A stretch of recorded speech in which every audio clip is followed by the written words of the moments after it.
Jennifer G. Manugalinog na mula sa Panolinog Library, sangay ng Manila City Library.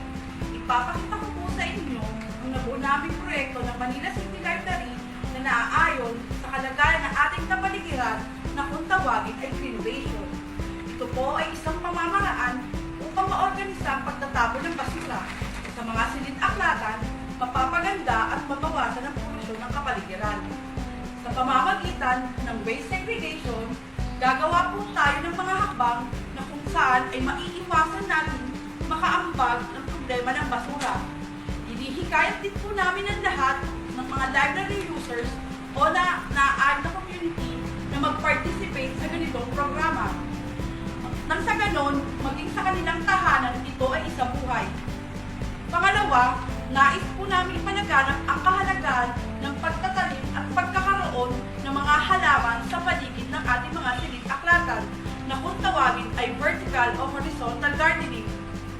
Una muna natin tatalakayin ay ang solid waste management segregation. Paghihiwa-hiwalayin sa tatlo ayon sa nabubulok, hindi nabubulok, o non-biodegradable, o recyclable, o yung mga bagay na maaaring pangkapakinabangan. Ang nabubulok ay ang mga kanin, yung dahon ng pura,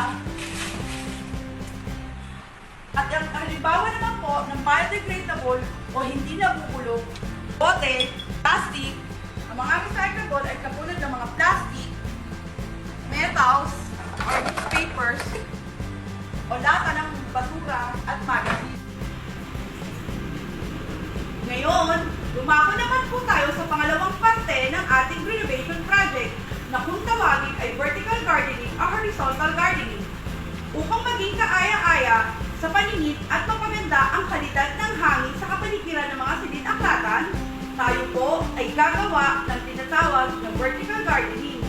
Sa proyektong ito, gagamit po tayo ng mga materyales na tinatawag na recyclable materials tulad ng plastic bottles, waste tire wire, compost soil, at kaakit-akit na halaman.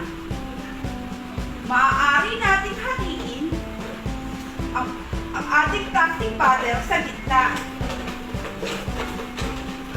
At pagkatapos, lalagyan po natin siya ng mga butas sa ilalim upang doon dumaloy ang tubig. Ito na po ang kinalabasan ng ating ginawang plastic bottles. Maaari na po natin lagyan ng lupa ayon sa dami at laki ng ating plastic bottles. Maaari din tayo magdagdag ng mga patanim na pangkataba at ilagay po natin ng maayos.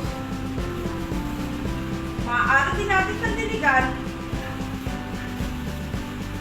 at maaari na rin itong isagin sa ating hardin.